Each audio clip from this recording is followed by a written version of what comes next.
हे बघा इथे आपली भाजी छान अशी तयार झालेली आहे। झटपट होणारी भाजी आहे आणि चवीला पण एकदम छान लागते। नमस्कार मंडळी, मी प्रमिला तेलंग। पाहू शकता तुम्ही इथे ही मुळ्याची भाजी आहे। इथे किती सुंदर अशी हिरवी हिरवीगार भाजी आहे बघा, एकदम ताजी ताजी कोवळी कोवळी भाजी आहे। चला तर मग आता पहिले आपण ही भाजी साफ करून घेऊयात आणि मगच रेसिपीला सुरुवात करूया। त्याआधी चॅनलवर नवीन असतील त्यांनी चॅनलला सबस्क्राईब करायला विसरू नका। चॅनलला सबस्क्राईब करा आणि सबस्क्राईब केल्यानंतर जिथे बेल येते त्या बेलला पण प्रेस करा। भाजी चांगली साफ करून घेतली, त्यानंतर स्वच्छ 3-4 पाण्याने धुवून घेतली आणि इथे बघू शकता तुम्ही बारीक अशी चिरून घेतलेली आहे। चला मग आता आपण भाजीला सुरुवात करूया। ते पालेभाज्या करताना शक्यतो मी इथे लोखंडी कढईचा वापर करते। कढई आपली चांगली तापलेली आहे, त्यामध्ये मी चवीनुसार तेल घेते। इथे मी 1 चमचा तेल घेतलेला आहे, तुम्ही तुमच्या आवडीनुसार तेल घेऊ शकता। तेल आपलं चांगलं तापलं, इथे आपण अर्धा चमचा जिरं घेतलेलं आहे। जिरं चांगलं तडतडलं का त्यामध्ये आपल्याला घालायचं आहे कांदा। कांदे 2 मिडियम आकाराचे चिरून घेतलेले आहे बारीक। त्यानंतर आपण इथे हिरवी मिरची 2 बारीक असं चिरून घेतलेल्या आहेत। आता हिरवी मिरची आणि कांदा चांगला असा तेलामध्ये परतून घेऊया। थोडंसं चिमूटभर असं मीठ घालते, म्हणजे आपला कांदा चांगला शिजला जाईल लवकर। लोखंडी कढईमध्ये किंवा लोखंडी तव्यामध्ये आपण पालेभाज्या केल्यात ना, भरपूर प्रमाणामध्ये पालेभाज्यांमध्ये फायबर असतं, कॅल्शियम असतं आणि आपल्याला ते हिरवेपणा तर टिकूनच राहतो, पण त्याबरोबर आपल्याला आयर्न पण मिळतं। बघू शकता कशी हिरवीगार आहे नाही का भाजी। आणि हिवाळ्यामध्ये कशा भरपूर प्रमाणात पालेभाज्या येतात। शक्यतो रोजच्या जेवणामध्ये ना पालेभाज्यांचा समावेश करा।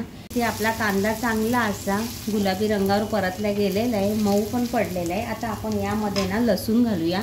लसूण इथे 7-8 पाकळ्या चांगल्या चेचून घेतलेल्या आहेत। लसूण शेवटी घालायचा, नाहीतर कसं तो लवकर ना तळाला चिटकला जातो। शक्यतो मी पालेभाज्यांना कांदा वापरत नाही, पण मुळ्याच्या भाजीला मी कांदा वापरते, कारण मुळ्याच्या भाजीला थोडासा असा उग्रपणा असतो ना, म्हणजे वास असतो उग्र, त्यामुळे मी इथे कांद्याचा वापर करते। आणि कशी ती भाजी मुळ्याची ना अशी खायला पण कचर कचर लागते ना, म्हणून इथे मी कांद्याचा वापर करत असते। कांदा असा थोडा साईडला परतून झाला, खरं म्हणजे जिरं घातलं ना की त्यावेळेलाच हिंग घालायचा, पण इथे मी आता हिंग घालते, तो साईडला राहून गेला। पण तुम्ही ज्या वेळेला जिरं घालाल ना फोडणीला त्यावेळेला हिंग घाला, म्हणजे मुळ्याची भाजी आहे म्हणून मी हिंग घातलाय, नाहीतर दुसऱ्या पालेभाज्यांना मी हिंग घालत नाही। पाव चमचा हळद घेतलेली आहे। आता आपण बारीक चिरून घेतलेली मुळ्याची भाजी घालूया। मुळ्याची भाजी आता आपण चांगली अशी 1 मिनिट परतून घेऊया। आणि भाजी कशी टाकताना आपल्याला जास्त दिसते, पण ज्या वेळेला ती शिजते ना त्यावेळेला ती कमी होते, म्हणून मीठ आहे ना शेवटी घालायचं। थोडा खारटपणा असतोच पालेभाज्यांना, म्हणून मीठ थोडं कमीच घालायचं। चांगली भाजी अशी परतून झालेली आहे, चांगली जीव करून घेतलंय। आता थोडा गॅस आहे ना कमी करते।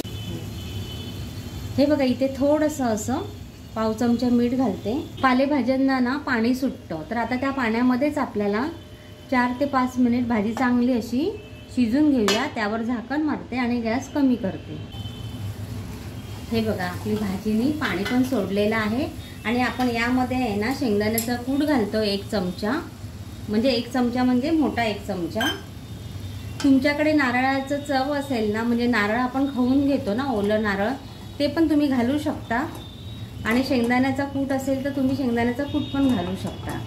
आता आपण इथे झाकण मारायचं आणि 1 मिनिट आता आपण वाफ काढून घेऊया। झटपट होणारी भाजी आहे आणि चवीला पण एकदम छान लागते। मुळ्याची भाजी आहे, नक्कीच तुम्ही पण करून खा आणि व्हिडिओला एक लाईक करा। ही बघा इथे आपली छान अशी मुळ्याची भाजी तयार झालेली आहे। चॅनलला सबस्क्राईब करायला विसरू नका। आवडल्यास एक लाईक करा। धन्यवाद।